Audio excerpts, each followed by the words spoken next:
ಶ್ರೀಕೃಷ್ಣಾಯ ನಮಃ. ಆತ್ಮೀಯರೇ, ಒಂದು 2-3 ದಿವಸಗಳ ಹಿಂದೆ ಉಡುಪಿ ಕೃಷ್ಣ ಮಠದ ರಾಜಾಂಗಣದಲ್ಲಿ ಒಂದು ಅಹಿತಕರ ಘಟನೆ ನಡೆದು ಹೋಯಿತು. ಒಂದಿಬ್ಬರು ಬಾಲಿಕೆಯರು ಕೋಟ್ಯಂತರ ಜನರ ಒಂದು ಗೌರವಕ್ಕೆ ಪಾತ್ರರಾದಂತಹ ಈ ಭಾರತ ದೇಶದ ಎಲ್ಲ ಜನರಿಗೂ ಸಹ ಒಂದು ರೀತಿಯಲ್ಲಿ ಮಾನ್ಯರಾದರು ಅಂತ ಹೇಳಿದರೂ ತಪ್ಪಾಗದೇ ಇರತಕ್ಕಂತಹ ಶಂಕರಾಚಾರ್ಯರ ಬಗ್ಗೆ ಬೇಜವಾಬ್ದಾರಿಯಿಂದ ಮಾತನಾಡಿದ್ದಾರೆ. ಇದು ಅತ್ಯಂತ ಖಂಡನೀಯ ಮತ್ತು ತೀರಾ ಅಧಿಕ ಪ್ರಸಂಗತನದ ವರ್ತನೆ, ಇದರಲ್ಲಿ ಯಾವ ಸಂಶಯವೂ ಇಲ್ಲ. ಆದರೆ ಒಂದು ವಿಷಯ ಉಂಟು ಇಲ್ಲಿ. ಇದನ್ನು ಹೇಳೋದಕ್ಕಿಂತ ಮುಂಚೆ ಒಂದು ವಿಷಯ ಸ್ಪಷ್ಟಪಡಿಸ್ತೇನೆ. ಈ ಒಂದು ಧ್ವನಿ ಸುರುಳಿಯಲ್ಲಿ ಹೇಳುವಂತಹ ಎಲ್ಲ ವಿಷಯಗಳಿಗೂ ನಾನು ಒಬ್ಬನೇ ಜವಾಬ್ದಾರಿ. ಇದು ಯಾರೋ ಹೇಳಿಸಿದ್ದು, ಅವ್ರು ಹೇಳಿರಬಹುದು, ಇವ್ರು ಹೇಳಿರಬಹುದು ಅಂತ ಹೇಳ್ಕೊಂಡು ಮನೆ ಕೋಣೆಯೊಳಗೆ ಕೂತ್ಕೊಂಡು ಏನೋ ಕಲ್ಪನೆ ಮಾಡ್ಕೊಂಡು ಏನೋ ಎಲ್ಲ ಬರೆದು ಹಾಕುವಂಥ ಕೆಲಸವನ್ನು ಯಾರೂ ಮಾಡಬೇಡಿ. ಅಂಥದ್ದೇನೂ ಇಲ್ಲ. ಯಾರ್ಯಾರು ಹೇಳಿಕೊಟ್ಟದ್ದನ್ನು ಹೇಳುವ ಒಂದು ಅಭ್ಯಾಸವೂ ಇಲ್ಲ. ನಂಗೆ ಅನಿಸಿದ್ದನ್ನೇ ನಾನು ಹೇಳುವಂಥದ್ದು. ಇದಕ್ಕೆ ಯಾರದ್ದಾರೋ ಪ್ರೇರಣೆ ಇದ್ದರೆ ಅದು ದೇವರ ಪ್ರೇರಣೆ ಮಾತ್ರ, ಅಷ್ಟೇ. ಇದನ್ನು ಮೊದಲಾಗಿ ಹೇಳಿಕೊಂಡು ಇದರ ದುರ್ಲಾಭವನ್ನು ಪಡೆಯುವುದಕ್ಕೆ ಕೆಲವರು ಪ್ರಯತ್ನ ಪಡ್ತಾ ಇದ್ದಾರೆ. ದುರ್ಲಾಭ ಅಂದರೆ ಮತ್ತೆಂತ ಅಲ್ಲ, ಉಡುಪಿ ಕೃಷ್ಣ ಮಠದ ಬಗ್ಗೆ ಜನರಿಗಿರುವಂತಹ ಶ್ರದ್ಧೆಯನ್ನು ಕಡಿಮೆ ಮಾಡುವಂತಹ ಒಂದು ಪ್ರಯತ್ನ ಮತ್ತು ಮಾಧ್ವ ಪರಂಪರೆಯ ಜ್ಞಾನಿಗಳು ಮತ್ತು ಗ್ರಂಥಗಳ ಬಗ್ಗೆ ಒಂದು ಗೌರವವನ್ನು ಕಡಿಮೆ ಮಾಡುವಂಥ ಪ್ರಯತ್ನವನ್ನು ಕೆಲವರು ಮಾಡ್ತಾ ಇದ್ದಾರೆ. ಇದು ಅಷ್ಟು ಒಳ್ಳೆಯದಲ್ಲ ಅಂತ ಹೇಳ್ಕೊಂಡು ವಿಷಯ ಅಷ್ಟೇ. ಸರಿ, ಈಗ ಆ ಹುಡುಗಿಯರು ಹೇಳಿರತಕ್ಕಂಥ ವಿಷಯ ಏನಿದೆ ಅದು ಇರುವಂಥದ್ದು ನಮ್ಮ ಗ್ರಂಥಗಳಲ್ಲಿದೆ, ಅದನ್ನು ಒಪ್ತೇನೆ, ಅದಿಲ್ಲ ಅಂತಲ್ಲ. ಯಾವ ಗ್ರಂಥಗಳು ಕಂಡ್ರೆ ವಾಯುಸ್ತುತಿ, ಮಣಿಮಂಜರಿ, ಮಧ್ವವಿಜಯ, ಈ ಗ್ರಂಥಗಳಲ್ಲಿರುವಂಥ ವಿಷಯವನ್ನೇ ಆ ಹುಡುಗಿಯರು ಹೇಳಿದ್ದು. ವಾಯುಸ್ತುತಿ ಬರೆದದ್ದು ಯಾರು? ತ್ರಿವಿಕ್ರಮ ಪಂಡಿತಾಚಾರ್ಯರು. ಮಧ್ವವಿಜಯ ಮತ್ತು ಮಣಿಮಂಜರಿ ಬರೆದದ್ದು ಯಾರು? ಅವರ ಮಗನಾದಂತಹ ನಾರಾಯಣ ಪಂಡಿತಾಚಾರ್ಯರು. ಇಬ್ಬರೂ ಸಹ ಮಧ್ವಾಚಾರ್ಯರ ಸಮಕಾಲೀನರು. ಯಾರೋ ಒಂದಿಬ್ಬರು ಪಂಡಿತರು ಬರೆದಂತಹ ವಿಷಯ ಅಂತ ಆಗಿದ್ದಿದ್ರೆ ಅದು ಯಾವತ್ತೋ ಅದು ನಿಷೇಧವಾಗಿ ಹೋಗ್ತಿತ್ತು. ಆದರೆ ಆ ಗ್ರಂಥವನ್ನು ಮಾನ್ಯ ಮಾಡಿರತಕ್ಕಂಥ ವ್ಯಕ್ತಿಗಳು ಯಾರು ಕೇಳಿದರೆ 120 ವರ್ಷ ದೃಗ್ಗೋಚರರಾಗಿ ಇದ್ದು ಮೊತ್ತ ಮೊದಲ ಬಾರಿಗೆ ಸಶರೀರರಾಗಿ ವೃಂದಾವನ ಪ್ರವೇಶ ಮಾಡಿರತಕ್ಕಂತಹ ವಾದಿರಾಜ ಗುರು ಸಾರ್ವಭೌಮರು ಮಾನ್ಯ ಮಾಡಿರತಕ್ಕಂಥ ಗ್ರಂಥ ಮಧ್ವವಿಜಯ, ವಾಯುಸ್ತುತಿ ಇತ್ಯಾದಿಗಳು. ಸಶರೀರರಾಗಿ ವೃಂದಾವನ ಪ್ರವೇಶ ಮಾಡಿ ಇವತ್ತಿಗೂ ಸಹ ಕಲಿಯುಗದ ಕಾಮಧೇನು ಕಲ್ಪವೃಕ್ಷ ಅಂತ ಹೇಳಿಕೊಂಡು ಕೀರ್ತಿಯನ್ನು ಪಡೆದಂತಹ ಎಲ್ಲ ಭಕ್ತರೂ ಸಹ ಆರಾಧಿಸುವಂತಹ ರಾಘವೇಂದ್ರ ಸ್ವಾಮಿಗಳು ಒಪ್ಪಿದಂತಹ ಮಾನ್ಯ ಮಾಡಿರತಕ್ಕಂತಹ ನಿತ್ಯ ಪಾರಾಯಣ ಮಾಡಿರತಕ್ಕಂಥ ಗ್ರಂಥ ವಾಯುಸ್ತುತಿ ಇತ್ಯಾದಿಗಳು. ಅಷ್ಟು ಮಾತ್ರ ಅಲ್ಲ, ಇನ್ನೊಂದು ವಿಷಯ ಅಂತ ಕೇಳಿದರೆ ರಾಘವೇಂದ್ರ ಸ್ವಾಮಿಗಳು ಪೂರ್ವಾಶ್ರಮದಲ್ಲಿ ಮಧ್ವವಿಜಯಕ್ಕೆ ಒಂದು ಒಳ್ಳೆಯ ಒಂದು ವ್ಯಾಖ್ಯಾನವನ್ನು ಬರೆದಿದ್ದಾರೆ. ಆ ವ್ಯಾಖ್ಯಾನ ಬರೆದಂತಹ ಪುಣ್ಯದಿಂದ ಅವರಿಗೆ ಪರಮಹಂಸ ಪೀಠದಲ್ಲಿ ಕೂರುವಂತಹ ಒಂದು ಯೋಗ ಬಂತು ಅಂತ ಹೇಳಿಕೊಂಡು ಪ್ರತೀತಿ ಇದೆ. ಹೀಗೆಲ್ಲ ಇದೆ ವಿಷಯ. ಇನ್ನು ಪುರಂದರದಾಸರು, ಜಗನ್ನಾಥದಾಸರು ಮುಂತಾದ ದಾಸರು ಮಾನ್ಯ ಮಾಡಿರತಕ್ಕಂಥ ಗ್ರಂಥಗಳಿವು. ಶ್ರೀಪಾದರಾಜರು ಮುಂತಾದಂತಹ ಅನೇಕ ಜ್ಞಾನಿಗಳು ಮಾನ್ಯ ಮಾಡಿರತಕ್ಕಂಥ ಗ್ರಂಥ ಇದು. ಹೀಗಿರುವಾಗ ಅದನ್ನು ಬಿಡುವುದು ಹೇಗೆ? ಈಗ ಆ ಗ್ರಂಥವನ್ನು ನಾವು ಜಗತ್ತಿನಲ್ಲಿ ಹೇಳಿದರೆ, ಪ್ರಚಾರ ಮಾಡಿದರೆ ಸಾಮಾಜಿಕ ಸಾಮರಸ್ಯ ಭಂಗ. ಅದನ್ನು ಆ ಗ್ರಂಥಗಳನ್ನೆಲ್ಲ ನಮ್ಮ ಪರಂಪರೆಯಿಂದ ಕೈಬಿಟ್ಟರೆ ಪ್ರಾಚೀನ ಜ್ಞಾನಿಗಳಿಗೆ ಮಾಡುವಂತಹ ಅಪಚಾರ. ಇಂಥ ಧರ್ಮ ಸಂಕಟ ಉಂಟಲ್ಲ, ಇದು ಹೇಳಿ ಪ್ರಯೋಜನ ಇಲ್ಲ. ಮಾಧ್ವರಿಗೆ ಶತಶತಮಾನಗಳಿಂದ ಮಾಧ್ವರಿಗೆ ಇರತಕ್ಕಂಥ ಒಂದು ಧರ್ಮ ಸಂಕಟ. ಏನು ಮಾಡೋದು ಇವಾಗ? ಅಲ್ಲ, ಈ ರಾಘವೇಂದ್ರ ಸ್ವಾಮಿಗಳು ಒಪ್ಪಲಿ, ಯಾರೇ ಒಪ್ಪಲಿ, ಆ ಗ್ರಂಥ ಎಲ್ಲ ಬಿಟ್ಟುಬಿಡಿ. ಈ ರೀತಿ ಎಲ್ಲ ಬೇಜವಾಬ್ದಾರಿಯಾಗಿ ಯಾರೂ ಮಾತಾಡಬಾರ್ದು. ಇದಕ್ಕೊಂದು ನೀವೇ ಒಂದು ದಾರಿ ಹೇಳಿ. ನೀವೇನು ದಾರಿ ಹೇಳ್ಬೋದು ಹೇಳಿ? ಮತ್ತು ಎಂಥದ್ದು ಹೇಳಲಿಕ್ಕೆ ಬರುವುದಿಲ್ಲ. ಏನು ಕೇಳಿದ್ರೆ, ಆ ಗ್ರಂಥಗಳನ್ನು ನಿಮ್ಮ ಮನೆ ಮತ್ತು ನಿಮ್ಮ ಮಠಗಳಲ್ಲಿ ಪಾಠ ಪ್ರವಚನಗಳಿಗೆ ಉಪಯೋಗಿಸಿ. ಅದಕ್ಕೆ ಬೇಕಾಗಿ ಗ್ರಂಥ ಪ್ರಕಾಶಗಳನ್ನೆಲ್ಲ ಮಾಡಿಕೊಳ್ಳಿ. ಆದರೆ ಕೋಟ್ಯಂತರ ಜನರು ಆರಾಧಿಸುವಂತಹ ಶಂಕರರ ಬಗ್ಗೆ ಅವರ ಅನುಯಾಯಿಗಳು ತುಂಬಿದಂತಹ ಸಭೆಯಲ್ಲಿ ಅಥವಾ ಅವರಿಗೆ ತಲುಪುವ ಹಾಗೆ ಈ ವಿಷಯಗಳನ್ನ ಹೇಳಬೇಡಿ. ಇಷ್ಟು ಹೇಳಿದರೆ ಸಾಕಾ? ಇದನ್ನು ಬಿಟ್ಟುಕೊಂಡು ಆ ಗ್ರಂಥವನ್ನೇ ನಿಷೇಧ ಮಾಡಬೇಕು, ಆ ಗ್ರಂಥದ ಪಾಠಗಳನ್ನೆಲ್ಲ ಮಾಡಬಾರ್ದು, ಯಾರು ದೊಡ್ಡ ದೊಡ್ಡ ಮನುಷ್ಯರೆಲ್ಲ ಹೇಳ್ತಾ ಇದ್ದಾರೆ ಈ ರೀತಿಯಲ್ಲಿ. ಅಂದರೆ ಇದರ ಒಂದು ದುರ್ಲಾಭವನ್ನು ಪಡೆಯುವಂತಹ ಒಂದು ಪ್ರಯತ್ನ ಇದಾಗ್ತಾ ಇದೆ. ಜೊತೆಗೆ ಇನ್ನೊಂದು ಏನಾಗ್ತದೆ ಅಂದರೆ, ಕೃಷ್ಣ ಮಠದ ಬಗ್ಗೆ ತಪ್ಪು ಕಲ್ಪನೆ ಜನರಲ್ಲಿ ಬರುವ ಹಾಗೆ ಮಾಡುವಂಥ ಪ್ರಯತ್ನ ಆಗ್ತಾ ಉಂಟು. ಮೊನ್ನೆ ಆದಂಥ ಘಟನೆ ಉಂಟಲ್ಲ, ಅದು ಮಠದ ಒಂದು ಅಧಿಕಾರಿಗಳ ಗಮನಕ್ಕೆ ಬಾರದೇ ಆದಂಥದ್ದು. ಅವ್ರು ಹೇಳಿದ್ದೊಂದು, ಅಲ್ಲಿ ಮಾಡಿದ್ದೊಂದು. ಅಲ್ಲಿ ಮಾಡ್ತೇವೆ ಅಂತ ಹೇಳಿದಂತಹ ಕಾರ್ಯಕ್ರಮ ಒಂದು, ಮಾಡಿದಂಥ ಕಾರ್ಯಕ್ರಮ ಮತ್ತೊಂದು. ಇದರಲ್ಲಿ ಎಷ್ಟೋ ಜನ ಬರ್ತಾರೆ, ಇದು ನಡೆಯುವಂಥದ್ದು. ಇದು ಪ್ರತಿಯೊಬ್ಬರದ್ದು ಸಹ ಕಾರ್ಯಕ್ರಮ. ನೀವು ಇದು ಕಾರ್ಯಕ್ರಮ ಹೇಳಿದ್ದೀರಿ, ಆದರೆ ಬೇರೆ ಅಂತ ಮಾತಾಡೋದಿಲ್ಲ ಅಲ್ವಂತ ಹೀಗೆ ಎಲ್ಲರ ಹತ್ರ ಕೇಳ್ತಾ ಕೂತ್ಕೊಳ್ಳಿಕ್ಕೆ ಆಗ್ತದೆ? ಆಗೋದಿಲ್ಲ ಅದು. ಹಾಗಾಗಿ ಮತ್ತೆ ಸಾಮಾಜಿಕ ಕಳಕಳಿ ಉಂಟಲ್ಲ, ಅದು ಒಂದು ರೀತಿಯಲ್ಲಿ ಕೃಷ್ಣ ಮಠಕ್ಕೆ ಕ್ರಯ ಆಗಿದೆ ಅಂತ ಹೇಳಿದರೂ ಏನೂ ತಪ್ಪಿಲ್ಲ. ಕೃಷ್ಣ ಮಠದಷ್ಟು ಒಂದು ಪರಮತೀಯರನ್ನು ಆಧರಿಸಿದ ಒಂದು ಸಂಸ್ಥೆಯೇ ಏನೊಂದಿಲ್ಲ. ಯಾವ ಪರ್ಯಾಯ ಬೇಕಾದ್ರೆ ನೀವು ತಗೊಳ್ಳಿ, ಎಲ್ಲ ವಿಧವಾದಂತಹ ವಿದ್ವಾಂಸರ ಪ್ರವಚನ, ಅವರಿಗೆ ಸನ್ಮಾನಗಳು ಅಲ್ಲೂ ನಡೀತದೆ. ಬೇರೆ ಯಾವ ಒಂದು ಮತದಲ್ಲಿ ಈ ಪದ್ಧತಿ ಉಂಟು ತಿಳಿಸಿ. ನಮ್ಮಲ್ಲಿ ಶ್ರೀವೈಷ್ಣವರ ಪ್ರವಚನ ಆಗಿದೆ ಕೃಷ್ಣ ಮಠದಲ್ಲಿ, ಅದ್ವೈತಿಗಳ ಪ್ರವಚನ ಆಗಿದೆ, ಲಿಂಗಾಯತರ ಪ್ರವಚನ ಆಗಿದೆ, ಇನ್ನು ವಿಶ್ವಕರ್ಮ ಜನಾಂಗದ ಸ್ವಾಮಿಗಳ ಪ್ರವಚನ ಆಗಿದೆ, ಒಕ್ಕಲಿಗ ಸಮಾಜದ ಸ್ವಾಮಿಗಳ ಪ್ರವಚನ ಆಗಿದೆ. ಒಂದೆರಡಲ್ಲ. ಅಂದರೆ ಇದು ಯಾಕೆ ಮಾಡ್ತಾ ಇದ್ದಾರೆ ಅಂದರೆ, ನಮ್ಮಲ್ಲೇ ಬೇಕಾದಷ್ಟು ವಿದ್ವಾಂಸರಿದ್ದಾರೆ, ಅವ್ರನ್ನ ಉಪಯೋಗ ಮಾಡಿಕೊಳ್ಳಲಿಕ್ಕೆ 2 ವರ್ಷದ ಪರ್ಯಾಯ ಸಾಕಾಗುವುದಿಲ್ಲ.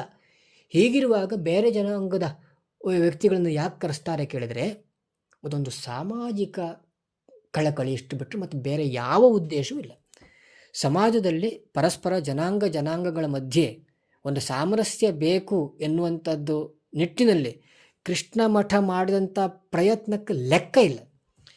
ಇಂಥ ಪ್ರಯತ್ನವನ್ನು ಬೇರೆ ಯಾವ ಮತದ ಸಂಸ್ಥಾನಗಳೂ ಮಾಡಲಿಲ್ಲ. ಅದು ಘಂಟಾಘೋಷವಾಗಿ ಹೇಳ್ಬೋದು. ನಾವು ನಿಮ್ಮಲ್ಲಿ ಕೇಳ್ತಾ ಇದ್ದೇನೆ, ಇವಾಗ ಶಂಕರ ಶಿಷ್ಯರ ನನ್ನ ಪ್ರಶ್ನೆ, ನಿಮ್ಮ ಮಠಗಳಲ್ಲಿ ಎಷ್ಟು ಮಠಗಳಲ್ಲಿ ಮಾಧ್ವರನ್ನು ಕರೆಸಿ ಪ್ರವಚನಗಳು ನಡೀತವೆ ಹೇಳಿ ಅಷ್ಟೇ. ಅದೇ ನಮ್ಮ ಮಠಗಳನ್ನು ನೋಡಿ, ನಿಮ್ಮನ್ನು ಕರೆಸಿ ಪ್ರವಚನ ಎಷ್ಟು, ನಿಮ್ಮ ಕೈಗೆ ಚಿನ್ನದ ಖಡ್ಗ, ಕೈಗೆ ಚಿನ್ನದ ಬ್ರೇಸ್ಲೆಟ್, ಉಂಗುರ, ಶಾಲು, ಜರಿ ಶಾಲು, ತಲೆಗೆ ಒಂದು ಯಾವುದು ಪೇಟ, ಒಳ್ಳೆಯ ಊಟ, ಇದನ್ನೆಲ್ಲ ಕೊಟ್ಟು ಸತ್ಕಾರ ಮಾಡಿ ಕಳಿಸಿಕೊಡುವಂತಹ ಪೀಠ ಉಡುಪಿ ಕೃಷ್ಣ ಮಠ. ಯಾಕೆ ಮಾಡ್ತಾರೆ? ಏನು ಪ್ರಯೋಜನ ಇದಕ್ಕೆ? ಸಾಮಾಜಿಕವಾದಂತಹ ಸಾಮರಸ್ಯ, ಇದು ಒಂದೇ ಉದ್ದೇಶಕ್ಕೋಸ್ಕರ ಮಾಡು. ಅದರಲ್ಲೂ ಸಹ ಈ ಶಿರೂರು ಪರ್ಯಾಯದ ಒಂದು ಸಾಮಾಜಿಕ ಕಳಕಳಿಯ ಪ್ರಯತ್ನ, ಅದು ಹೇಳಿ ಪ್ರಯೋಜನ ಇಲ್ಲ ನೋಡಿ. ಪರ್ಯಾಯ ಆರಂಭವಾದ ಕಾಲದಿಂದ ನೋಡಿ, ಎಲ್ಲ ಜನಾಂಗದವರನ್ನು ಸೇರಿಕೊಂಡು ಅದು ಪರ್ಯಾಯ ನಡೆಸಿರುವಂಥದ್ದು ಒಂದು. ಮತ್ತೊಂದೇನು ಕೇಳಿದ್ರೆ, ಅಲ್ಲಿ ಕೃಷ್ಣ ಮಠದಲ್ಲಿ ಇಲ್ಲಿಯ ತನಕ ಶಿವರಾತ್ರಿಯ ದಿವಸ ವಿಶೇಷ ಆಚರಣೆ ಇಲ್ಲ. ವಿಷ್ಣು ಕ್ಷೇತ್ರ ಅಲ್ವಾ, ಈಗ ಯಾವ ಒಂದು ದೇವತೆ ಇರ್ತದೋ ಅದಕ್ಕೆ ಸಂಬಂಧಪಟ್ಟಂಥದ್ದು ವಿಶೇಷ ಆಚರಣೆ ಇರ್ತದೆ, ಮತ್ತೊಂದು ದೇವತೆ ಆಚರಣೆ ವಿಶೇಷವಾಗಿರುವುದಿಲ್ಲ. ಯಾಕಂದರೆ ಪಕ್ಕದಲ್ಲೇ ಚಂದ್ರಮೌಳೀಶ್ವರ ಇದ್ದಾನೆ, ಶಿವರಾತ್ರಿ ಆಚರಣೆ ಅಲ್ಲಿ ವಿಶೇಷವಾಗಿ ನಡೀತದೆ. ಆದರೆ ಈ ಸರ್ತಿ ಕೃಷ್ಣ ಮಠದಲ್ಲಿ ಶಿವರಾತ್ರಿ ಆಚರಣೆ ಆಯಿತು. ಯಾಕೆ ಮಾಡಿದ್ದು? ಎಂತ ಅದು ಬೇರೆ ಕೆಲಸ ಇಲ್ಲ ಅಂತ ಮಾಡಿದ್ದ? ಅದರ ಉದ್ದೇಶ ಇಷ್ಟೇ, ಶಿವಭಕ್ತರು ಯಾರಿದ್ದಾರೆ ಅವರೊಟ್ಟಿಗೆ ಒಳ್ಳೆಯ ಬಾಂಧವ್ಯ ಮಾಧ್ವರಿಗೂ ಬೇಕು. ಈ ಉದ್ದೇಶ ಬಿಟ್ಟರೆ ಮತ್ತು ಬೇರೆ ಯಾವ ಉದ್ದೇಶವೂ ಇಲ್ಲ. ಅಷ್ಟು ಮಾತ್ರವಲ್ಲ, ಕೃಷ್ಣ ಮಠದಲ್ಲಿ ಈಗ ಶಿರೂರು ಪರ್ಯಾಯದಲ್ಲಿ ಪ್ರತಿನಿತ್ಯ ವೇದ ಪಾರಾಯಣ ನಡೀತದೆ. ಈ ಪರ್ಯಾಯದ್ದೊಂದು ದೊಡ್ಡ ಗುರಿಗಳಲ್ಲಿ ಅದು ಒಂದು. ಅದಕ್ಕೆ ಮಾಧ್ವರಲ್ಲಿ ವೇದ ಪಾರಾಯಣ ಮಾಡುವವರದ್ದು ಸಂಖ್ಯೆ ಏನು ಕಡಿಮೆ ಇಲ್ಲ, ಬೇಕಾದಷ್ಟು ಜನ ಇದ್ದಾರೆ, ಮಾಡಿಸ್ಬೋದು. ಆದರೆ ಅದಕ್ಕೆ ಅತಿ ಹೆಚ್ಚಿನ ಸಂಖ್ಯೆಯಲ್ಲಿ ಸ್ಮಾರ್ತರನ್ನು ಬಳಕೆ ಮಾಡ್ತಾ ಇದ್ದಾರೆ. ಯಾಕೆ ಮಾಡೋದು? ಸಾಮಾಜಿಕ ಕಳಕಳಿ. ಸ್ಮಾರ್ತರೊಟ್ಟಿಗೆ ಸ್ಮಾರ್ತರಿಗೂ ವೈಷ್ಣವರಿಗೂ ಒಂದು ಒಳ್ಳೆಯ ಬಾಂಧವ್ಯ ಬೇಕು. ಇದು ಬಿಟ್ಟರೆ ಮತ್ತು ಬೇರೆ ಯಾವ ಉದ್ದೇಶವೂ ಇಲ್ಲ. ಯಾವ ಉದ್ದೇಶ ಉಂಟು? ಮತ್ತು ಆ ವಿದ್ವಾಂಸರನ್ನು ಕರೆಸಿ ಅವರಿಗೆ ಒಳ್ಳೆಯ ಊಟ, ಒಳ್ಳೆಯ ಕೈ ತುಂಬ ಸಂಭಾವನೆ ಇತ್ಯಾದಿ ಎಲ್ಲ ಕೊಟ್ಟು ಒಳ್ಳೆಯ ರೀತಿಯಲ್ಲಿ ಅವರನ್ನು ಮಾತಾಡಿ ಕೇಳಿ ಒಂದೇ ಒಂದು ಅವರಿಗೆ ಅವಮಾನ ಆಗುವಂಥದ್ದು ಹಿತಕರವಾದಂಥ ಘಟನೆ ನಡೆದಿದ್ದರೆ ಹೇಳಿ. ಅಷ್ಟು ಮಾತ್ರ ಅಲ್ಲ, ಅಷ್ಟಮಠಗಳದ್ದು ಚರಿತ್ರೆ ನೋಡಿ ನೀವು. ಎಲ್ಲ ಅಷ್ಟಮಠಗಳಲ್ಲಿ ತ್ರಿಮತಸ್ಥ ಬ್ರಾಹ್ಮಣರು ಅಲ್ಲಿ ವಾಸ್ತವ್ಯವನ್ನು ಪಡೆದು ಆಸುಪಾಸಿನ ಶಿಕ್ಷಣ ಸಂಸ್ಥೆಗಳಲ್ಲೆಲ್ಲ ಆ ಒಟುಗಳು ಶಿಕ್ಷಣವನ್ನು ಪಡೆದು ಇವತ್ತು ದೊಡ್ಡ ದೊಡ್ಡ ಸ್ಥಾನಗಳಲ್ಲಿ ವಿರಾಜಿಸ್ತಾ ಇದ್ದಾರೆ. ಕೆಲವರು ಅದರಲ್ಲಿ ವರ್ಷಕ್ಕೊಂದು ಸತಿ ಬಂದು ಕೃಷ್ಣ ಮಠದಲ್ಲಿ ಸೇವೆ ಮಾಡಿ, ಕೆಲವರು ಭೋಜನ ಶಾಲೆಯಲ್ಲಿ ನೆಲದಲ್ಲಿ ಊಟ ಮಾಡಿ ಹೋಗ್ತಾರೆ. ಆ ಒಂದು ನೆನಪಿಗಾಗಿ. ಅಂದರೆ ಆ ಮಠ ಆ ರೀತಿ ಒಂದು ನಡ್ಕೊಂಡಿದೆ ಸಮಾಜದ ಬಗ್ಗೆ. ಸಾಮಾಜಿಕ ಕಳಕಳಿ ಅದು ಒಂದು ರೀತಿ ಮಾಧ್ವರ ಒಂದು ವಿಶೇಷ ಲಕ್ಷಣ.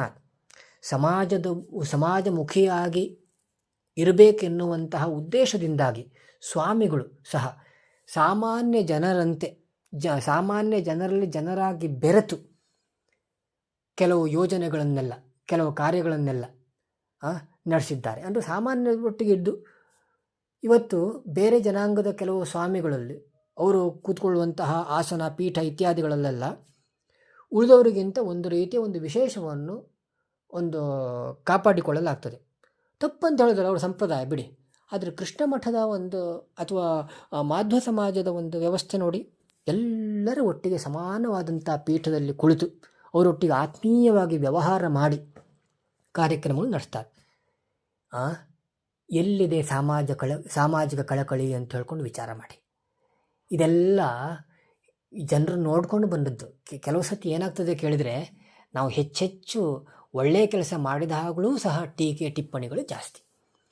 ಯಾರು ಒಳ್ಳೆಯ ಕೆಲಸ ಮಾಡೋದಿಲ್ಲ ಅವರಿಗೆ ಹೆಸರು ಬರುವಂಥದ್ದು. ಇರಲಿ ಬಿಡಿ. ಇನ್ನೊಂದು ನಿಮಗೊಂದು ನಾನು ವಿಷಯ ಹೇಳ್ತೇನೆ. ಇವಾಗ ಮಧ್ವ ವಿಜಯಾದಿ ಗ್ರಂಥಗಳನ್ನು ಮಾಧ್ವರು ಅವರು ಮಠಗಳಲ್ಲಿ ಪ್ರವಚನಕ್ಕೆ ಇಟ್ಕೊಳ್ಬೇಕು. ಸಾಮಾಜಿಕವಾಗಿ ಅದನ್ನು ಹೇಳಿ ಸ್ಮಾರ್ತರ ಒಂದು ಹೊಟ್ಟೆಗೆ ಬೆಂಕಿ ಹಾಕುವಂಥ ಕೆಲಸವನ್ನು ಮಾಡಬಾರ್ದು. ಇದು ಅತ್ಯಂತ ನ್ಯಾಯಯುತವಾದದ್ದು. ಆದರೆ ಗ್ರಂಥ ನಿಷೇಧ ಮಾಡಬೇಕು ಇತ್ಯಾದೆಲ್ಲ ನೀವು ಹೇಳಬಾರ್ದು. ಇದಕ್ಕೊಂದು ಉದಾಹರಣೆ ಕೊಡೋದಾದರೆ, ಈಗ ಒಂದು ಇಬ್ಬರು ಸ್ನೇಹಿತರಿದ್ದಾರೆ. ಒಬ್ಬನಿಗೆ ಸೌತೆಕಾಯಿ ಹುಳಿ ಅಂತ ಹೇಳಿದ್ರೆ ಬಹಳ ಇಷ್ಟ. ಮತ್ತೊಬ್ಬನಿಗೆ ಸೌತೆಕಾಯಿ ಹುಳಿದು ಒಂದು ಪರಿಮಳ ಮೂಗಿಗೆ ಬಿದ್ದು ಕೂಡಲೇ ಅವನಿಗೆ ತಲೆ ತಿರುಗೋದು, ವಾಂತಿ ಬರೋದು ಇಂಥದ್ದೆಲ್ಲ ಆಗ್ತದೆ ಅಂತ ಇಟ್ಕೊಳ್ಳಿ. ಆವಾಗ ಆ ಸೌತೆಕಾಯಿ ಹುಳಿ ಆಗದಿದ್ದವ ಮತ್ತೊಬ್ಬ ಸ್ನೇಹಿತನಿಗೆ ಏನು ಹೇಳಬೇಕು?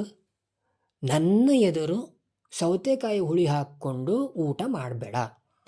ನಿನ್ನ ಮನೆಗೆ ನಾನು ಬಂದಾಗ ಸೌತೆಕಾಯಿ ಹುಳಿ ಮಾಡಬೇಡ, ಇಷ್ಟೇ ಹೇಳಬೇಕು. ಅದು ಬಿಟ್ಕೊಂಡು ನನಗೆ ಸೌತೆಕಾಯಿ ಹುಳಿ ಆಗೋದಿಲ್ಲ, ಹಾಗಾಗಿ ನಿನ್ನ ಇಡೀ ಜೀವಮಾನದಲ್ಲಿ ನೀನು ಸೌತೆಕಾಯಿ ಹುಳಿ ತಿನ್ನಬಾರ್ದು, ಅಷ್ಟು ಮಾತ್ರ ಅಲ್ಲ, ನಿನ್ನ ಮನೆಯಲ್ಲಿ ಸೌತೆಕಾಯಿ ಹುಳಿಯನ್ನು ಎಂದೂ ಮಾಡಬಾರ್ದು. ಈ ರೀತಿ ಹೇಳಿದರೆ ಅದಕ್ಕೆ ಏನಾದರೂ ಒಂದು ನ್ಯಾಯ ಉಂಟಾ? ಸ್ವಲ್ಪ ವಿಚಾರ ಮಾಡಿ. ಈ ಒಂದು ಘಟನೆ ನಡೀತಂತ ಹೇಳ್ಕೊಂಡು ಆ ಗ್ರಂಥಗಳನ್ನೇ ನಿಷೇಧ ಮಾಡೋಕೆ ಹೇಳೋದಲ್ಲ. ನಿಷೇಧ ಮಾಡುವ ಹಾಗಿದ್ದರೆ ಯಾವತ್ತೂ ಮಾಡ್ತಿತ್ತು. ಅದು ನಮ್ಮ ಪ್ರಾಚೀನ ಜ್ಞಾನಿಗಳು ಒಪ್ಪಿದಂತಹ, ಅದರ ಮೇಲೆ ಕೈ ಇಟ್ಟು ನಮಗೆ ಕೊಟ್ಟಂಥ ಗ್ರಂಥ. ಹಾಗಾಗಿ ಅದನ್ನು ಬಿಟ್ಟರೆ ಹೇಗಾಗಿತ್ತು? ಬೇಡ, ಒಂದು ವೇಳೆ ಬಿಟ್ಟೆವು ಅಂತ ಇಟ್ಕೊಳ್ಳುವ. ಆ ಗ್ರಂಥಗಳನ್ನೆಲ್ಲ ನಿಷೇಧ ಮಾಡಿ ಆಯಿತು. ಇನ್ನು ಮುಂದೆ ವಾಯುಸ್ತುತಿ ಮುಂತಾದ ಗ್ರಂಥಗಳ ಪಾರಾಯಣ ಮಾಧುರ್ಯದಿಂದ ನಡೆಯೋದಿಲ್ಲ ಅಂತ ಹೇಳ್ಕೊಂಡು ಒಂದು ಘೋಷಣೆ ಆಯಿತು ಅಂತ ಇಟ್ಕೊಳ್ಳಿ. ನಮ್ಮ ಮುಂದಿನ ಸಂತಾನಕ್ಕೆ ನಾವು ಏನು ಸಂದೇಶ ಕೊಟ್ಟ ಹಾಗಾಗ್ತದೆ? ವಾದಿರಾಜರು, ರಾಘವೇಂದ್ರ ಸ್ವಾಮಿಗಳು, ಪುರಂದರದಾಸರು ಇವರಿಗೆಲ್ಲ ತಲೆ ಸರಿ ಇರಲಿಲ್ಲ. ತ್ರಿವಿಕ್ರಮ ಪಂಡಿತಾಚಾರ್ಯರು, ನಾರಾಯಣ ಪಂಡಿತಾಚಾರ್ಯ ಬರೆದಂಥ ಗ್ರಂಥಗಳನ್ನೆಲ್ಲ ಮಾನ್ಯ ಮಾಡಿ ಅವರು ಪಾರಾಯಣ ಮಾಡಿಕೊಂಡು ಅದರ ಬಗ್ಗೆ ವ್ಯಾಖ್ಯಾನ ಎಲ್ಲ ಬರೆದುಕೊಂಡು ಮುಂದಿನ ಶಿಷ್ಯ ಸಂತತಿಗೆ ಅದನ್ನು ಉಳಿಸಿ ಹೋದರು. ಅವರಿಗೆ ತಲೆ ಸರಿ ಇರಲಿಲ್ಲ. ನಾವು ತುಂಬ ಬುದ್ಧಿವಂತಿಕೆ ಮಾಡಿ ಆ ಗ್ರಂಥಗಳನ್ನೆಲ್ಲ ನಿಷೇಧ ಮಾಡಿದ್ದೇವೆ. ಹಾಗಾಗಿ ಒಂದು ರೀತಿಯಲ್ಲಿ ನಾವು ರಾಘವೇಂದ್ರ ಸ್ವಾಮಿಗಳಿಗಿಂತಲೂ ದೊಡ್ಡ ಜನ ಅಂತ ಹೇಳಿಕೊಂಡು ನಮ್ಮ ಸಂತಾನಕ್ಕೆ ನಾವು ಉಪದೇಶ ಕೊಟ್ಟಾಗುವುದಿಲ್ವ? ಒಂದು ಸಿದ್ಧಾಂತದ ಗ್ರಂಥಗಳನ್ನು ನಿಷೇಧ ಮಾಡುವುದಂತ ಹೇಳಿದ್ರೆ ಆ ಸಿದ್ಧಾಂತವನ್ನು ನಾಶ ಮಾಡಿದ ಹಾಗೆ. ಯಾವ ಸಿದ್ಧಾಂತವನ್ನು ಯಾವ ಮತವನ್ನು ನಾಶ ಮಾಡುವುದಕ್ಕೆ ಪ್ರಯತ್ನ ಪಡಬಾರ್ದು. ಯಾಕಂದರೆ ಎಲ್ಲ ಮತಗಳು ಅನಾದಿ ಅನಂತ. ಇರಲಿ ಬಿಡಿ. ಮತ್ತು ಇನ್ನೂ ನಿಮಗೊಂದು ಉದಾಹರಣೆ ಕೊಡ್ತೇನೆ. ಇವಾಗ ಮಹಿಷಾಸುರನ ಅಭಿಮಾನಿಗಳು ಲೋಕದಲ್ಲಿ ದೊಡ್ಡ ಸಂಖ್ಯೆಯಲ್ಲಿ ಬೆಳೀತಾ ಇದ್ದಾರೆ. ನಾನು ಶಂಕರಾಚಾರ್ಯರನ್ನು ಮಹಿಷಾಸುರನಿಗೆ ಹೋಲಿಸ್ತಾ ಇರುವಂಥದ್ದು ಹೀಗೆಲ್ಲ ಏನೇನೋ ತಿಳ್ಕೊಳ್ಬೇಡಿ. ನಹಿ ದೃಷ್ಟಾಂತೆ ಸರ್ವಸಾಮ್ಯಂ ಅಂತ ಹೇಳ್ಕೊಂಡು ಒಂದು ಉಂಟು. ಆ ದೃಷ್ಟಾಂತದಲ್ಲಿ ಏನು ವಿಷಯ ಉಂಟು ಅಷ್ಟು ಮಾತ್ರ ಗ್ರಹಣೆ ಮಾಡಿ ಅಷ್ಟೇ. ಮಹಿಷಾಸುರನ ಅಭಿಮಾನಿಗಳು ಹೆಚ್ಚುತ್ತಾ ಇದ್ದಾರೆ. ಈಗಾಗಲೇ ಒಂದು ಕಡೆಯಲ್ಲಿ ಮೈಸೂರು ಹತ್ತಿರ ಎಲ್ಲೋ ಒಂದು ಕಡೆ ಮಹಿಷಾಸುರ ಮರ್ದಿನಿ ರೂಪದ ದೇವಿಯ ಚಿತ್ರವೋ ಅಥವಾ ಮಹಿಷಾಸುರ ಮರ್ದಿನಿ ಎಂಬ ಹೆಸರಿನ ಉಲ್ಲೇಖದ ಒಂದು ಬೋರ್ಡ್ ಇತ್ಯಾದಿ ಇದ್ದದ್ದು, ನನಗದು ಏನಂತ ಕರೆಕ್ಟ್ ನೆನಪಾಗೋದಿಲ್ಲ. ಆ ಒಂದು ಫಲಕವನ್ನು ಗಲಾಟೆ ಮಾಡಿ ತೆಗೆಸಿದ್ದಾರೆ. ಇಂಥವರ ಸಂಖ್ಯೆ ಉಂಟಲ್ಲ, ಇನ್ನೊಂದು 100 ವರ್ಷಕ್ಕೆ ಹೋದರೆ 100 ಪಟ್ಟಾಗ್ತದೆ. ಕೋಟ್ಯಂತರ ಜನರು ತುಂಬಿಕೊಳ್ತಾರೆ ಈ ದೇಶದಲ್ಲಿ ಮಹಿಷಾಸುರನ ಅಭಿಮಾನಿಗಳು. ಆವಾಗ ಏನು ಹೇಳ್ತದೆ ಕೇಳಿದ್ರೆ, ಆವಾಗಿನ ಒಂದು ಸರ್ಕಾರ ಮಹಿಷಾಸುರನ ಒಂದು ದೋಷಗಳನ್ನು ಹೇಳುವಂಥದ್ದು ಅದು ಸಂವಿಧಾನ ವಿರೋಧಿ, ಬಹುಜನರ ಒಂದು ಭಾವನೆಗೆ ಧಕ್ಕೆ ಆಗಬಹುದು. ಹಾಗಾಗಿ ಸಪ್ತಶತಿಯ ಮಧ್ಯಮ ಚರಿತೆಯ ಪಾರಾಯಣ ಪ್ರವಚನಗಳನ್ನೆಲ್ಲ ತುಂಬಿದ ಸಭೆಯಲ್ಲಿ ಮಾಡಬಾರ್ದು. ಅಷ್ಟು ಮಾತ್ರ ಅಲ್ಲ, ಇಡೀ ಇದು ಸಪ್ತಶತಿಯನ್ನೇ ಬಿಡಬೇಕು, ಅದರ ಗ್ರಂಥವನ್ನು ಪ್ರಕಾಶ ಮಾಡಬಾರ್ದು ಇತ್ಯಾದಿ ಒಂದು ಕಾನೂನು ಬಂದರೂ ಆಶ್ಚರ್ಯವಿಲ್ಲ. ಆವಾಗ ನಾವೇನು ಹೇಳಬೇಕು ಹೇಳಿ? ಎಂತ ಮಾಡೋದು? ಒಪ್ಕೊಳ್ಳೇಬೇಕು, ಬದುಕಬೇಕಾದ್ರೂ ಒಪ್ಕೊಳ್ಳೇಬೇಕಷ್ಟೇ. ಆದರೆ ನಾವು ಆವಾಗ ಇಷ್ಟು ಮಾಡ್ಬೋದು. ಏನು ಕೇಳಿದ್ರೆ, ಆಯಿತು, ನಾವು ಕೋಟ್ಯಂತರ ಜನರ ಭಾವನೆಗೆ ತೊಂದರೆ ಆಗುವುದರಿಂದಾಗಿ ಸಾರ್ವಜನಿಕ ಸಭೆಗಳಲ್ಲಿ ಮಹಿಷಾಸುರನ ಬಗ್ಗೆ ಏನು ಹೇಳುವುದಿಲ್ಲ. ಆದರೆ ನಮ್ಮ ಒಂದು ಸಂತಾನಕ್ಕೆ ಅದನ್ನು ಉಳಿಸಿಕೊಂಡು ಹೋಗುವ ಬಗ್ಗೆ ನಮಗೊಂದು ಅಪ್ಪಣೆ ಆಗಬೇಕು. ಯಾಕಂದರೆ ನಮ್ಮ ಹಿಂದಿನವರೆಲ್ಲ ಅದನ್ನು ಮಾನ್ಯ ಮಾಡಿದಂಥ ಗ್ರಂಥ. ಹಾಗಾಗಿ ಅದು ನಮ್ಮೊಟ್ಟಿಗೆ ನಾವು ಪಾರಾಯಣ ಪ್ರವಚನ ಇತ್ಯಾದಿ ಮಾಡಿಕೊಂಡಿರ್ತೇವೆ. ನಮ್ಮ ದೇವಸ್ಥಾನಗಳಲ್ಲೆಲ್ಲ ಅದರ ಅನುಷ್ಠಾನ ಎಲ್ಲ ಮಾಡೋದಕ್ಕೊಂದು ನಮಗೊಂದು ಅವಕಾಶ ಕೊಡಬೇಕು ಅಂತ ಹೇಳಿಕೊಂಡು ನ್ಯಾಯಾಲಯಕ್ಕೆ ಅರ್ಜಿ ಕೊಡುವಂಥ ಕಾಲ ಬಂದರೂ ಆಶ್ಚರ್ಯ ಇಲ್ಲ. ಎಲ್ಲ ಗ್ರಂಥಗಳ ಬಗ್ಗೆಯೂ ಈ ಕಲಿಯುಗದಲ್ಲಿ ಇಂಥದ್ದೊಂದು ಪ್ರಸಂಗ ಬರ್ತದೆ. ಮನುಸ್ಮೃತಿಯ ಬಗ್ಗೆಯೂ ಬರ್ಬೋದು ಮುಂದೆ. ಮಾಧ್ವರದ್ದು ಗ್ರಾಚಾರ ಇಂಥ ಕಾಲ ಸ್ವಲ್ಪ ಬೇಗ ಬಂದುಬಿಡ್ತಷ್ಟೇ. ಇರಲಿ, ಅದು ಹೇಳಿ ಪ್ರಯೋಜನ ಇಲ್ಲ. ಅಂತೂ ಈ ಘಟನೆಯ ಒಂದು ದುರ್ಲಾಭವನ್ನು ಪಡೆಯುವುದಕ್ಕೆ ಯಾರೂ ಪ್ರಯತ್ನ ಪಡಬಾರ್ದು. ಇವಾಗ ಇಷ್ಟು ಸಾಮಾಜಿಕ ಜಾಲತಾಣಗಳಲ್ಲಿ ಆಕ್ರೋಶ ವ್ಯಕ್ತವಾಗ್ತಾ ಇದೆ. ಅದರಲ್ಲಿ ಬಹುಪಾಲು ನೋಡಿ ಕೃಷ್ಣ ಮಠದ ಬಗ್ಗೆ ತಪ್ಪು ಕಲ್ಪನೆ ಮೂಡಿಸುವಂಥ ಪ್ರಯತ್ನ, ಶಿರೂರು ಮಠದ ಬಗ್ಗೆ ತಪ್ಪು ಕಲ್ಪನೆ ಮೂಡಿಸುವಂಥ ಪ್ರಯತ್ನ, ಮತ್ತು ನಮ್ಮ ಪ್ರಾಚೀನ ಜ್ಞಾನಿಗಳು ಮತ್ತು ನಮ್ಮ ಪ್ರಾಚೀನ ಗ್ರಂಥಗಳ ಬಗ್ಗೆ ಅಶ್ರದ್ಧೆಯನ್ನು ಮೂಡಿಸುವಂಥ ಪ್ರಯತ್ನ ಇದಾಗ್ತಾ ಇದೆ. ಇದಕ್ಕೆ ಎಂತ ಮಾಡೋದು? ಇದ್ರ ಬಗ್ಗೆ ನಾವು ಮಾತಾಡಬಾರ್ದು. ಹಾಗಾದರೆ ಮಾತಾಡಿದರೆ ಅದು ದೊಡ್ಡ ಕಥೆ. ಮಾತಾಡದೇ ಇದ್ದರೆ ಮಾತಾಡದೆ ಕೂತ್ಕೊಳ್ಳಿಕ್ಕೆ ಆಗೋದಿಲ್ಲ. ಇವಾಗ ಯಾವಾಗಲೂ ಸಹ ಹಾಗೆ ಅದನ್ನು ಒಂದು ವಿವಾದ ಶುರುವಾದಾಗ ಹೇಗೆ ಪರಿಹಾರ ಮಾಡಬೇಕಂತ ಹೇಳುವಂಥ ಬುದ್ಧಿವಂತಿಕೆ ಬೇಕು. ಇವಾಗ ನೀವು ಇದು ಆ ಸ್ತ್ರೀಯರು ಹೇಳಿರುವಂಥದ್ದು ಮಧ್ವ ವಿಜಯಾದಿ ಗ್ರಂಥಗಳಿರುವಂಥದ್ದು.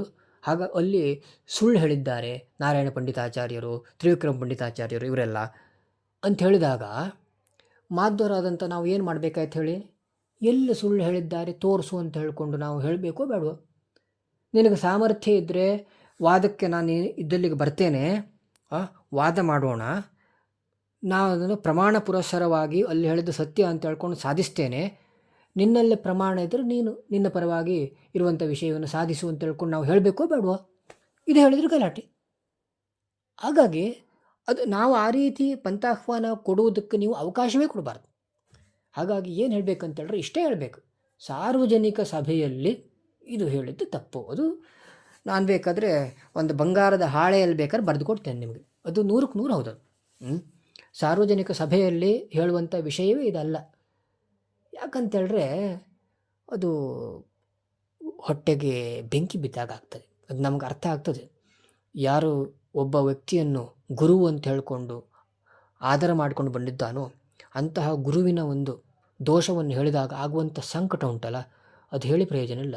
ಹಾಗಾಗಿ ಅಂಥದ್ದು ನಿಷ್ಪಾಪಿ ಜನರ ಹೊಟ್ಟೆಯ ಸಂಕಟವನ್ನು ಉಂಟು ಮಾಡಿ ಅದರಿಂದ ಆಗಬೇಕಾದದ್ದು ಏನೂ ಇಲ್ಲ, ಅದರಿಂದ ಸಮಾಜಕ್ಕೆ ಯಾವ ಲಾಭವೂ ಇಲ್ಲ, ಅದನ್ನು ನಾವು ಒಪ್ತೇವೆ.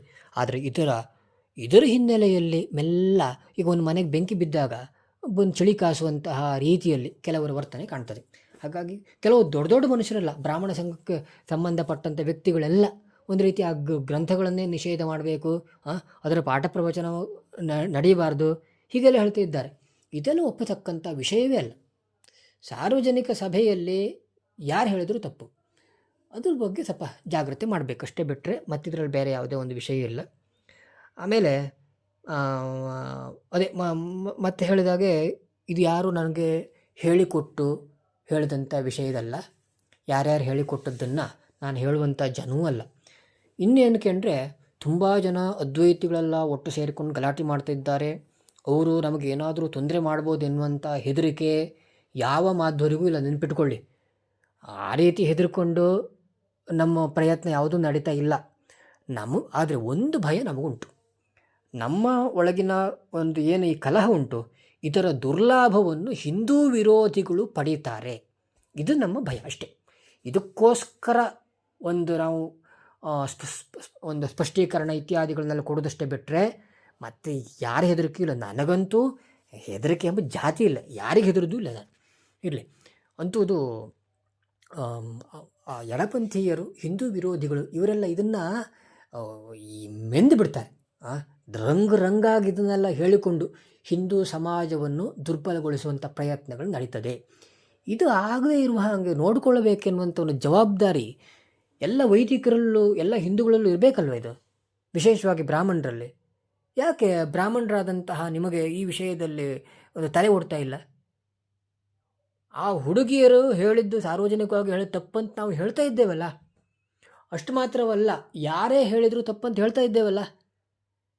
ಆದರೆ ಅದರ ಹಿನ್ನೆಲೆಯಲ್ಲಿ ಅವರು ಯಾವ ಗ್ರಂಥದ ವಿಷಯವನ್ನು ಹೇಳಿದ್ದಾರೋ ಆ ಗ್ರಂಥವನ್ನೇ ನಾಶ ಮಾಡಬೇಕು, ಇದೆಲ್ಲ ಬೇಡ, ಇದೆಲ್ಲ ಸರಿಯಾದ ವಿಷಯ ಅಲ್ಲ. ಹಾಗಾಗಿ ಏನು ವಿಷಯ, ಎಲ್ಲಿಗೆ ಏನು ಸಂಬಂಧಪಟ್ಟದ್ದು ಅದೆಲ್ಲ ಒಂಚೂರು ತಿಳ್ಕೊಳ್ಬೇಕು. ಒಟ್ಟರಾಶಿ ಎಂತೆಂತೋ ಹೇಳ್ತಾ ಇರೋದಲ್ಲ. ಹಾಗಾಗಿ ಎಲ್ಲ ತಿಳಿದಿದ್ದೀರಿ ನೀವೆಲ್ಲ ಬ್ರಾಹ್ಮಣರು. ನಮ್ಮದೆಲ್ಲ ಅಭಿಪ್ರಾಯ ಏನು ಕೇಳಿದ್ರೆ, ಒಬ್ಬೊಬ್ಬ ಬ್ರಾಹ್ಮಣನು ಒಂದೊಂದು ದೇವತೆ ಇದ್ದ ಹಾಗೆ, ಭೂಸುರರು. ಹಾಗಾಗಿ ನೀವೆಲ್ಲ ಒಂದು ವಿಚಾರ ಮಾಡಿ. ಅಷ್ಟು ಮಾತ್ರ ಅಲ್ಲ, ಬ್ರಾಹ್ಮಣರಲ್ಲೇ ಸ್ವಲ್ಪ ಪ್ರಯೋಗಾದಿಗಳನ್ನು ಕಲಿತವರಿಗೆ ಪುರೋಹಿತ ಅಂತ ಹೇಳ್ಕೊಂಡು ಕರೀತಾರೆ. ಅಂದರೆ ಪುರಕ್ಕೆ, ದೇಶಕ್ಕೆ ಹಿತವನ್ನು ಮಾಡುವವರು ಅಂತ ಹೇಳ್ಕೊಂಡು ಅರ್ಥ. ಹಾಗಾಗಿ ಆ ಒಂದು ನೆಲೆಯಲ್ಲಿ ಒಂದು ವ್ಯವಹಾರ ಮಾಡಿ ಅಂತ ಹೇಳ್ಕೊಂಡು ಕೇಳ್ಕೊಳ್ತೇನೆ. ಜೊತೆಗೆ ಮಾಧ್ವರ ಒಂದು ಧರ್ಮ ಸಂಕಟವನ್ನು ಅರ್ಥ ಮಾಡಿಕೊಳ್ಳಿ, ಅಷ್ಟೇ ಹೇಳೋದು ನಾನು. ನಮಗೆ ಸಾಮಾಜಿಕ ಕಳಕಳಿ ಇಲ್ಲದೇ ಇದ್ದದ್ದಿದ್ದರೆ ಯಾವ ತಲೆ ಬಿಸಿಯೂ ಇರಲಿಲ್ಲ, ನಮಗೆ ಸ್ವಚ್ಛಂದ ಪ್ರವೃತ್ತಿ. ಆದರೆ ನಮಗೆ ಅದೂ ಉಂಟು, ಸಾಮಾಜಿಕ ಕಳಕಳಿಯೂ ಉಂಟು. ನಮ್ಮ ಪ್ರಾಚೀನ ಜ್ಞಾನಿಗಳ ಒಂದು ಅಭಿಪ್ರಾಯ ರಕ್ಷಣೆ ಆಗಬೇಕು, ಈ ಉದ್ದೇಶ ಉಂಟು. ಎಲ್ಲದಕ್ಕೂ ಎರಡಕ್ಕೂ ನಾವು 50-50 ಮಾರ್ಕ್ ಕೊಟ್ಟಿದ್ದೇವೆ. ಏನು ಮಾಡಬೇಕು ಹೇಳಿ? ಬೇರೆ ದಾರಿ ಉಂಟಾ? ಈಗ ನಾನು ಇದಕ್ಕಿಂತ ಮುಂಚೆ ಹೇಳಿದಂಥ ಉಪಾಯ ಹೊರತುಪಡಿಸಿ ಬೇರೆ ಏನಾದ್ರು ದಾರಿ ಇದ್ದರೆ ಹೇಳಿ ನೀವು. ಯಾವ ದಾರಿಯೂ ಇಲ್ಲ. ದಾರಿ ಯಾರು ಹೇಳೋದಿದ್ರು ಸಹ ಬೇಜವಾಬ್ದಾರಿಯಿಂದ ಏನೇನೋ ಹೇಳಬೇಡಿ, ಅಷ್ಟೇ ವಿಷಯ. ಎಲ್ಲ ತಿಳಿದಿದ್ದೀರಿ, ಎಲ್ಲ ವಿವೇಕ ಇದ್ದವರು ಸ್ವಲ್ಪ ವಿಚಾರ ಮಾಡಿ ಅಷ್ಟೇ. ಆಯಿತು, ಎಲ್ರಿಗೂ ದೇವರು ಒಳ್ಳೇದು ಮಾಡಲಿ. ಇಂತಹ ಒಂದು ಅಹಿತಕರ ಘಟನೆ ಮುಂದೆ ನಡೆಯದ ಹಾಗೆ ದೇವರು ರಕ್ಷಣೆ ಮಾಡಲಿ ಅಂತ ಹೇಳ್ಕೊಂಡು ದೇವರಲ್ಲಿ ಪ್ರಾರ್ಥನೆ ಮಾಡ್ತಾಯಿದ್ದೇನೆ. ಶ್ರೀಕೃಷ್ಣ ಅರ್ಪಣಮಸ್ತು.